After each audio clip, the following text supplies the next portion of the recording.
Hello everyone, welcome back to a YouTube channel. तो आज हम रिवाइज करने वाले हैं RTMNU बीकॉम 6 सेमेस्टर के मैनेजमेंट अकाउंटिंग का यूनिट 2 जो कि है बजटिंग एंड बजटरी कंट्रोल। तो बजट यानी क्या होता है? बजट यानी कि ऐसा फाइनेंशियल या क्वांटिटेटिव स्टेटमेंट जो कि एक पीरियड के लिए बनाया जाता है उस पीरियड से पहले ही, ताकि हम वो एक पॉलिसी सेट कर पाएँ, ताकि उस पॉलिसी को यूज़ करके हम अपना एक ऑब्जेक्टिव जो है वो अचीव कर सकें।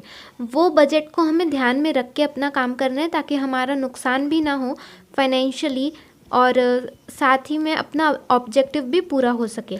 और बजटरी कंट्रोल क्या होता है? बजटरी कंट्रोल यानी कि हमने जो बजट बनाया है उसे यूज़ करके हमें जो अभी फाइनेंशियल हमारा इस पीरियड में जिस पीरियड का हमने बजट बनाया है उस पीरियड का जो एक्चुअल अमाउंट आया है उससे हमें उसे कंपेयर करना कि बजटेड और एक्चुअल में कितना डिफरेंस है, बजटेड फिगर्स में और एक्चुअल फिगर्स में, और उसमें जो वेरिएंस आता है यानी कि डिफरेंस आता है तो उसे कैलकुलेट करना, ये बजटरी कंट्रोल होता है। बजटरी कंट्रोल का ऑब्जेक्टिव क्या क्या होता है? बजटरी कंट्रोल डिफरेंट डिपार्टमेंट्स को एक एक्टिविटी के लिए कोऑर्डिनेट करने के लिए हेल्प करता है। बजटरी कंट्रोल की वजह से कंट्रोल सिस्टम सेंट्रलाइज हो सकता है और रिस्पॉन्सिबिलिटी भी फिक्स की जा सकती है वेरियस इंडिविजुअल्स को जो भी ऑर्गेनाइजेशंस में हैं, और साथ ही कैपिटल एक्सपेंडिचर कितना होगा फ्यूचर में ये एंटिसिपेट करने के लिए बजटरी कंट्रोल हमें हेल्प करता है। और बजटरी कंट्रोल की वजह से हमें पता लग सकता है कि हमारा वेस्ट कहाँ हो रहा है, तो वो वेस्टेज हम एलिमिनेट कर सकते हैं ताकि हमारा प्रॉफिट इंक्रीज हो सके। Proper successful budgetary control system के लिए क्या ज़रूरी है? पहला तो कि आपका ऑब्जेक्टिव क्लियर होना चाहिए, यानी क्लैरिफाइंग ऑब्जेक्टिव्स। सारे ऑर्गेनाइजेशन के सारे डिपार्टमेंट्स में आपका ऑब्जेक्टिव क्लियर होना चाहिए और वो रियलिस्टिक भी होना चाहिए। फिर सेकेंड है proper delegation of authority and responsibility. Budget preparation और उसका कंट्रोल मैनेजमेंट के सारे लेवल पे फॉलो किया जाता है, तो इसीलिए इसके लिए रिस्पॉन्सिबिलिटी और अथॉरिटी प्रॉपरली डिस्ट्रीब्यूटेड होनी चाहिए, डेलीगेटेड होनी चाहिए। प्रॉपर कम्युनिकेशन सिस्टम होना चाहिए। बजट एजुकेशन, बजट के बारे में एजुकेशन होना चाहिए सारे जितने भी हमारे ऑर्गेनाइजेशंस में मैनेजमेंट है उन्हें। फिर पार्टिसिपेशन ऑफ ऑल एम्प्लॉयज़, सारे एम्प्लॉयज़ का बजटिंग में हिस्सा होना चाहिए, एक्टिव पार्टिसिपेशन होना चाहिए। अगर कोई भी सर्कमस्टेंसेस चेंज होती है, कोई भी चीज़ अगर चेंज होती है तो उसमें भी वो बजट फ्लेक्सिबल सूटेबल होना चाहिए, इसीलिए ये फ्लेक्सिबल होना चाहिए हमारा बजट।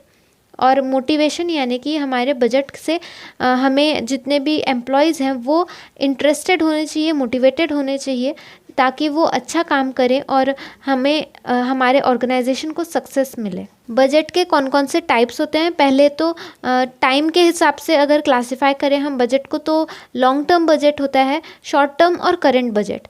तो लॉन्ग टर्म बजट यानी ऐसा बजट जो 5 से 10 साल के लिए किया जाता है। टर्म प्लानिंग ज़्यादातर टॉप लेवल मैनेजमेंट के द्वारा की जाती है और लॉन्ग टर्म बजट प्रिपेयर किए जाते हैं capital expenditure, research and development, long term finance, इन सारे प्रॉब्लम्स के लिए। फिर शॉर्ट टर्म बजट जनरली 1 से 2 साल के लिए किया जाता है और ये मॉनेटरी टर्म्स में होता है।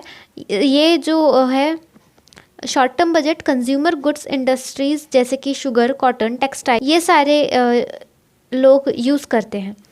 फिर एक करंट बजट यानी कि जो जनरली कुछ महीने या हफ्तों के लिए किया जाता है। ये बजट अभी के बिजनेस एक्टिविटीज़ के अभी जो बिजनेस में करंट एक्टिविटीज़ हो रही है उससे रिलेटेड होता है। अगर हम फंक्शंस के हिसाब से क्लासिफाई करें बजट को तो उसमें आता है ऑपरेटिंग बजट, फाइनेंशियल बजट और मास्टर बजट। ऑपरेटिंग बजट यानी कि ऐसा बजट जो कि फर्म के डिफरेंट एक्टिविटीज़ और ऑपरेशन से रिलेटेड होता है, जैसे कि sales budget, production cost budget, purchase budget, raw material budget, labour budget और ऐसे कुछ और फाइनेंशियल बजट्स यानी ऐसे बजट जो कि रिलेटेड होते हैं cash receipts, disbursements, working capital expenditure, financial position और बिजनेस के ऑपरेशन के रिजल्ट से। इसमें जो कॉमनली यूज्ड फाइनेंशियल बजट्स है वो है cash budget, working capital budget, capital expenditure budget, income statement budget, statement of retained earning budget और बजटेड बैलेंस शीट और पोजीशन स्टेटमेंट बजट। फिर आता है मास्टर बजट। तो मास्टर बजट यानी ऐसा बजट जहाँ पर काफ़ी सारे फंक्शनल बजट्स का इंटीग्रेशन हो तो उसे मास्टर बजट कहा जाता है। ये बजट सेपरेट फंक्शनल बजट्स का इंटीग्रेशन करके बनाए जाते हैं, यानी उनका मिक्सचर करके बनाया जाता है। फिर classification on the basis of flexibility. अगर हम बजट्स को फ्लेक्सिबिलिटी के हिसाब से करें क्लासिफाई तो उसमें आता है फिक्स्ड बजट और फ्लेक्सिबल बजट। फिक्स्ड बजट किसी गिवन लेवल ऑफ एक्टिविटी के लिए बनाया जाता है और ये बजट फाइनेंशियल ईयर के बिगिनिंग से पहले ही बना लिया जाता है। अगर फाइनेंशियल ईयर जनवरी में स्टार्ट हो रहा है तो बजट 1 या 2 महीने पहले ही बन जाएगा, यानी नवंबर या दिसंबर में। ये बजट बिल्कुल भी चेंज नहीं होता है, चाहे लेवल ऑफ एक्टिविटी भले ही चेंज हो जाए, पर ये बजट बिल्कुल चेंज नहीं होता है, ये फिक्स्ड होता है। वही फ्लेक्सिबल बजट यानी ऐसे बजट, ऐसे सीरीज ऑफ बजट जिसमें डिफरेंट लेवल ऑफ एक्टिविटी दी होती है। फ्लेक्सिबल बजट ये सब चीज़ें ध्यान में रख के बजट बनाया जाता है कि अगर फ्यूचर में बिजनेस में कोई भी चेंजेस आते हैं कंडीशन में तो उसके लिए प्रिपरेशन पहले से ही देखकर बनाया जाता है। तो हमें चैप्टर में फ्लेक्सिबल बजट और कैश बजट ये 2 तरीके के बजट्स दिए हुए हैं, तो हम दोनों एक एक करके देख लेते हैं। पहले आपको दिया हुआ है कि एक टेक इंडिया कंपनी के बारे में आपको इन्फॉर्मेशन दी हुई है और उसका सेल्स आपको बताया 6 लाख रुपए का सेल्स है, जो कि 80% नॉर्मल कैपेसिटी के 80% पे 6 लाख रुपए का सेल्स होता है। उसके एक्सपेंसेस दिए हुए हैं ये सारे, जो कि administration cost, selling cost, distribution cost, सब चीज़ें दी हुई हैं। आपको क्या करना है, flexible administration, selling and distribution cost budget बनाना है। किस किस लेवल पे, 90% पे, 100% पे और 110% पे। फ्लेक्सिबल बजट का इस तरीके का फॉर्मेट होता है जो आपको बना लेना है और उसमें 80%, 90%, 100% और 110% के 4 कॉलम्स बनाए हमने। 80% पे तो आपको क्वेश्चन में ही दिया हुआ है, नॉर्मल कैपेसिटी है 80% और उसके हिसाब से सारे एक्सपेंसेस दिए गए हैं। अब आपको 90%, 100% और 110% पे बनाना है, तो उसके लिए हमने कॉलम्स बना लिए हैं। अब इसमें हम किस तरीके से सारे एक्सपेंसेस को डिस्ट्रीब्यूट करेंगे आइए देखते हैं। सबसे पहले तो हम सेल्स लिख लेते हैं। सेल्स हमको नॉर्मल कैपेसिटी पे 6 लाख रुपए दिया है, मतलब कि 80% पे हमको 6 लाख रुपए नॉर्मल कैपेसिटी है सेल्स की। अब अगर 90% पे सेल होता है तो क्या होगा, तो अगर हमारा जो नॉर्मल कैपेसिटी है वो 80% से 90% पे चले जाती है तो हमारा सेल्स कितना होगा, वो निकालने के लिए हम क्या करेंगे, जो सेल अभी हमको दिया यानी कि 6 लाख, वो हम लिखेंगे मल्टीप्लाइड बाय जितना परसेंट हमारा बनने वाला है, कितना 90, तो वो लिखेंगे। और जितने पे ये सेल दिया है, ये सेल कितने परसेंट पे दिया है, 80% पे, तो उतना हम डिवाइड में लिख लेंगे। तो इसका आंसर आएगा 6,75,000। इसी तरीके से बाकी सारे भी इसमें कर लेने। 100 और 110 के लिए भी आप वैसे ही करोगे। 6 लाख लिखोगे, आपको चाहिए 100% कैपेसिटी पे, तो आप 100% मल्टीप्लाई में रखोगे और ये 6 लाख कितने परसेंट पे दिया है, 80% पे दिया है, इसीलिए 80 को डिवाइड में डालोगे। इसका आंसर आएगा 7,50,000। वैसे ही हम 110% का भी कर लेंगे।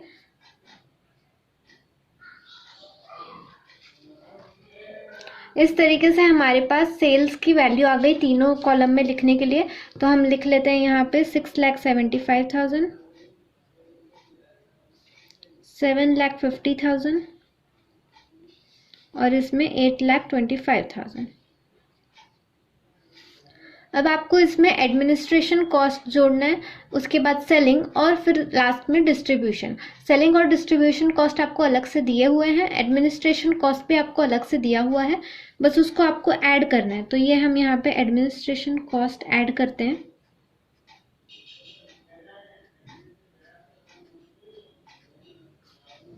अब इसमें कॉस्ट ऐड करते वक्त आपको याद रखना है कि जो भी फिक्स्ड कॉस्ट है उसको वैसे के वैसे ही रखना है सारी जगह।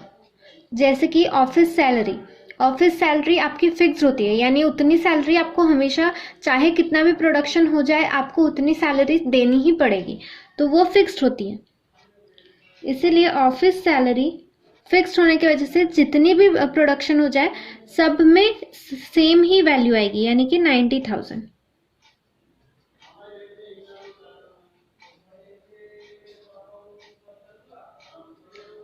फिर है जनरल एक्सपेंसेस। जनरल एक्सपेंसेस आपको 2% ऑफ सेल्स दिया हुआ है। यहाँ पे मैं शॉर्टकट में जीई लिख रही हूँ इसको। जनरल एक्सपेंसेस 2% ऑफ सेल्स, यानी कि 6 लाख का 2%, यानी कि 12,000 रुपये। अब ये चेंज होगा हर साल, क्यों? क्योंकि सेल्स हमारा चेंज हो रहा है। तो 6,75,000 का 2% आप यहाँ पे निकालोगे, 7,50,000 का 2% आप यहाँ पे निकालोगे, फिर 8,25,000 का 2% यहाँ पे आएगा। क्योंकि सेल्स चेंज हो रहे हैं इसलिए जनरल एक्सपेंसेस भी हमारे चेंज होंगे। तो इसे हम वेरिएबल भी बोल सकते हैं, ये फिक्स नहीं है, वेरिएबल कॉस्ट है। ठीक है, इसके बाद आपको दिया है, आप यहाँ पे इसमें कॉलम में लिख भी सकते हो ताकि आपको पता रहे कि ये 2% ऑफ सेल्स है और ये फिक्स्ड है। ठीक है, उसके बाद आपको क्या बताया, डेप्रिसिएशन। डेप्री हमारा फिक्स्ड रहता है हर साल के लिए, इसलिए ये सारे इसमें सेम ही रहेगा 7,500। उसके बाद रेंट एंड रेट्स भी हमारा फिक्स्ड कॉस्ट है। रेंट एंड रेट्स दिया है 8,750, तो ये भी हम सारे इसमें सेम लिख लेंगे।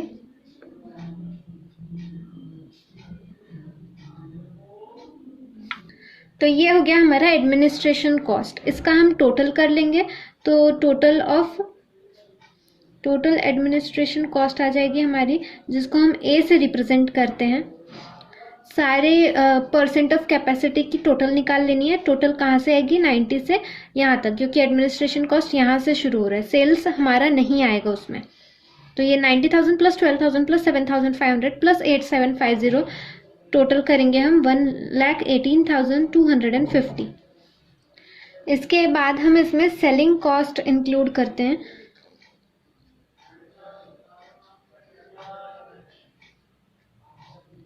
सेलिंग कॉस्ट आपको अलग से दी हुई है, इसमें दिया हुआ है salaries, travelling expenses, sales office और जनरल एक्सपेंसेस। ये 4 चीज़ें आपको दी हुई है और सारी की सारी वेरिएबल है, क्योंकि ये सारी सेल्स पे डिपेंडेंट है। ये सैलरीज 8% ऑफ सेल है, ट्रैवल एक्सपेंसेस 2% है, सेल्स ऑफिस 1% और जनरल एक्सपेंसेस भी 1%। तो बस आपको ये जो सेल्स दिए हुए हैं उस पर आपको ये परसेंट निकालना है। 6 लाख का 8% निकालेंगे 48,000 आएगा। 6 लाख का 2% 12,000, 6 लाख का 1% 6,000, 4,000। तो आप देख सकते हैं कि यहाँ पे दोनों में चेंजेस देखने को मिल रहे हैं। क्यों? क्योंकि ये वेरिएबल है, ये परसेंट पे डिपेंड कर रहा है। परसेंट, क्योंकि आपकी ये वैल्यूज, सेल्स की वैल्यूज चेंज हो रही है, उसकी वजह से परसेंट निकाल रहे हो आप, तो वो भी चेंज हो रहा है। वही फिक्स्ड होता तो सारे इसमें, सारे कॉलम में, जैसे ये हमारा ऑफिस सैलरी है वो सारे इसमें सेम आए हैं। तो ये फिक्स नहीं है, ये वेरिएबल है, ये हम सारों का निकाल लेते हैं परसेंट। तो हमारा टोटल सेलिंग कॉस्ट आता है, जिसको हम बी से डिनोट करते हैं। तो हमारा टोटल सेलिंग कॉस्ट आता है 80% में 72,000, 90 में 81,000, 100 में 90,000 और 110 में 99,000। अब हमको निकालना है डिस्ट्रीब्यूशन कॉस्ट।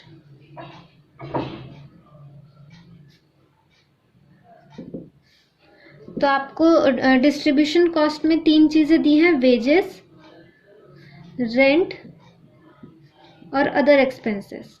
वेजेस आपको 15,000 दिया है जो कि फिक्स्ड है, तो आप सारे इसमें 15,000 लिख लोगे।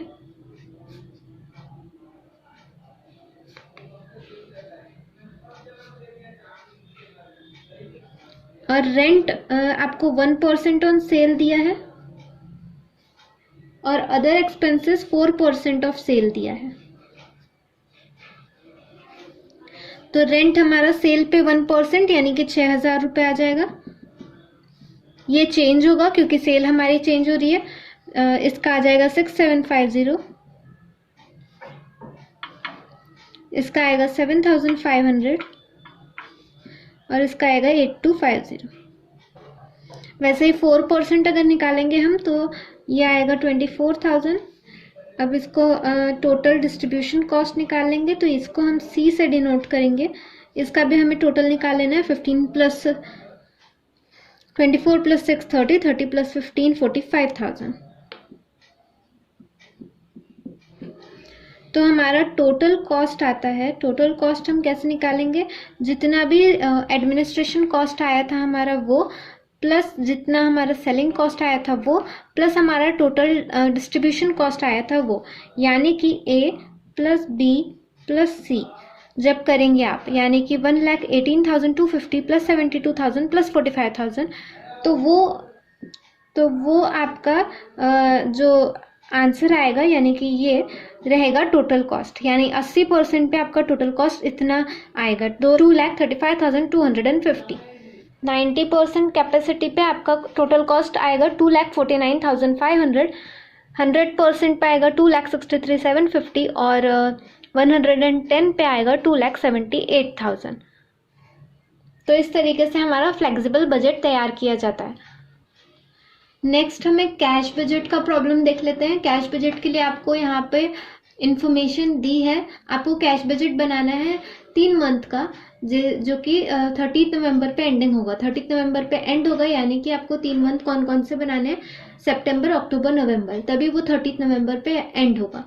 बैलेंस दिया आपको बैंक बैलेंस 1 सितंबर पे, जो कि है 3,00,000 रुपये, और कुछ sales purchase wages factory expense और ऑफिस एक्सपेंस की डिटेल्स दी हुई है। नीचे आपको बताया कि सेल्स कमीशन 5% है सेल पे।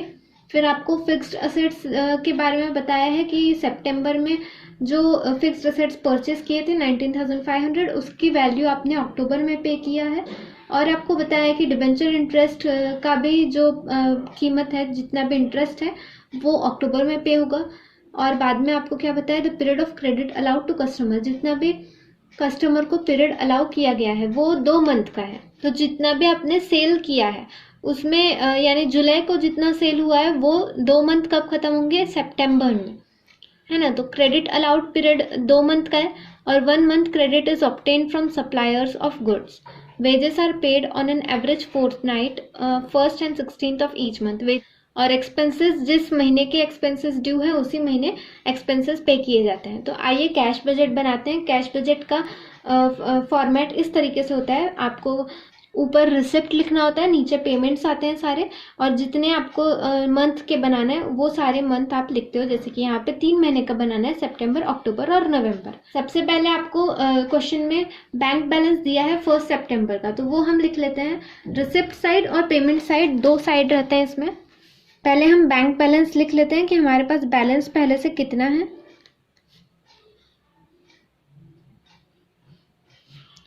सितंबर में बैलेंस हमारे पास ऑलरेडी 3,000 रुपये है। पहले हम टेबल के आइटम एक एक करके क्लियर कर लेते हैं। टेबल में दिया है आपको सेल्स, पहले दिया है सेल्स से रिलेटेड कुछ आपके पास इंफॉर्मेशन है क्या, मतलब एडिशनल आपको कोई एडजस्टमेंट दिया है क्या, देख लेते हैं। आपको दिया हुआ है कि हमने डेटर्स को यानी कि कस्टमर्स को 2 महीने का क्रेडिट पीरियड अलाउ किया है। 2 मंथ यानी कि जो भी सितंबर में है, तो सितंबर के 2 महीने पहले का जो होगा वो इस महीने आपका क्रेडिट पीरियड खत्म होगा। सितंबर में कौन सा क्रेडिट पीरियड खत्म होगा, जो जुलाई में लिया होगा, राइट। तो यहाँ पे हम रिसिप्ट फ्रॉम डेटर्स लिख सकते हैं।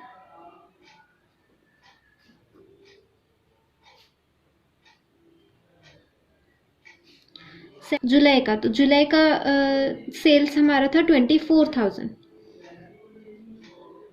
अक्टूबर में वो आएगा जो अगस्त में लिया होगा आपने, तो वो है 22,950। और नवंबर में सितंबर का आएगा, तो नवंबर के लिए है 23,400। इसके बाद आपको दिया है परचेस के लिए आप ऊपर पेमेंट में एक लाइन छोड़ देना, क्योंकि वो हमें काम आएगी। एक लाइन छोड़ के बस आपको लिखना है पेमेंट टू क्रेडिटर्स, क्योंकि परचेस के बारे में आपको दिया है, परचेस के लिए कोई भी एडिशनल इन्फॉर्मेशन नहीं दी है, तो हम परचेस डायरेक्ट जो हमारा पिछले महीने का परचेस था उसे हम इस महीने पे कर देंगे। जितना भी आपने परचेस किया था पिछले महीने उसको हम यहाँ पे कर देंगे। जैसे कि आपने सितंबर के लिए अगस्त में जितना परचेस किया था उसकी वैल्यू हमारी सितंबर में पे होगी, जो कि 12,600। फिर अक्टूबर में आएगा सितंबर की वैल्यू जो कि 11,550, और नवंबर में आएगा अक्टूबर की वैल्यू जो कि है 11,250। फिर आपको वेजेस दिया है, तो वेजेस का थोड़ा सा ट्रिकी चीज़ है। वेजेस में आपको क्या करना है कि वेजेस क्योंकि आपके 1st and 16th of each month आपको पे होती है और यहाँ पे एवरेज लिया जाता है, तो आपको इसके लिए आपको क्या करना पड़ेगा, जो भी वेजेस हैं इस महीने की, जैसे कि क्योंकि आपको एवरेज लेना है इसीलिए आपको जैसे यहाँ पे 3 महीने हैं, सितंबर, अक्टूबर और नवंबर, तो 3 महीने में आपकी वेजेस किस तरीके से डिस्ट्रीब्यूट होगी। सितंबर में आपको अगस्त प्लस सितंबर दोनों का लेना है, यानी अगस्त की आधी वेज आएगी और सितंबर की आधी वेज। अगस्त में आपको 1,740 था और सितंबर में भी 1,740 है, तो इसकी आधी और इसकी आधी 870 प्लस 870 तो 1,740। वैसे ही अक्टूबर के लिए आप कौन कौन सी लोगे, सितंबर प्लस अक्टूबर। सितंबर की 1,740 दी है, अक्टूबर की आपको दी है 1,770, तो इसकी आधी हो जाएगी 870 और इसकी आधी हो जाएगी 885। तो अगर हम दोनों को प्लस करें तो आता है 1,755। और नवंबर के लिए हम लेंगे अक्टूबर और नवंबर की। अक्टूबर की हमको 1,770 दी है, नवंबर की भी हमको 1,770 दी है। दोनों को हाफ करेंगे यानी 885, तो इसका आंसर आ जाएगा 1,770। यही हमको वैल्यू सब में पुट कर देनी है। यहाँ पे हम लिख लेंगे वेजेस के सामने, इसका आंसर आया था 1,740, इसका आंसर आया था 1,755 और इसका आंसर आया था 1,770। इसके बाद आपको फैक्ट्री एक्सपेंसेस दिए हुए हैं। फैक्ट्री एक्सपेंसेस जिस महीने के उसी महीने आपको पे करने हैं, तो month in which they are due, जिस डेट में आपके एक्सपेंसेस ड्यू हैं उसी मंथ में आपको पे करने हैं, ऐसा आपको एडिशनल इन्फॉर्मेशन दिया हुआ है। तो इसीलिए इसमें जितना भी इसी महीने का है वो आपको पे करना है। सितंबर में आपको फैक्ट्री एक्सपेंसेस 1,260 दी है, अक्टूबर में 1,530 दी है और नवंबर में 1,800 दी है। इसके बाद आपको ऑफिस एक्सपेंसेस के बारे में दिया है। ऑफिस ये भी एक्सपेंस है, इसीलिए इस पे भी यही रूल आएगा। जो भी आपकी एक्सपेंसेस महीने की है वो आप लिख लोगे यहाँ पे 4,200, 4,880 और 3,900। इसके बाद आपको कुछ और चीज़ दी है क्या एडिशनल इन्फॉर्मेशन में? हाँ दी है, आपको बताया सेलिंग कमीशन के बारे में।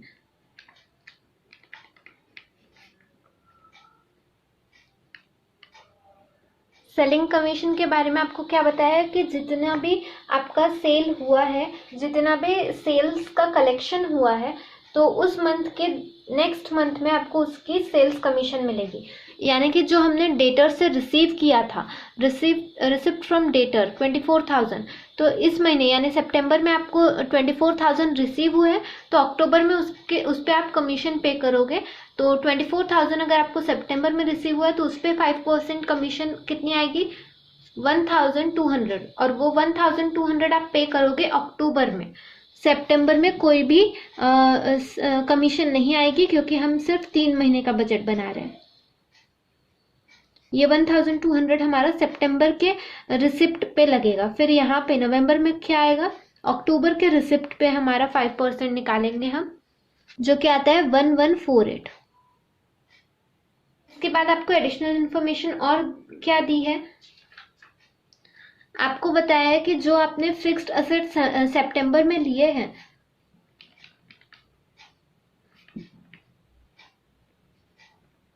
उसकी पेमेंट आप अक्टूबर में करोगे, जो कि है 19,500 रुपीज़ का।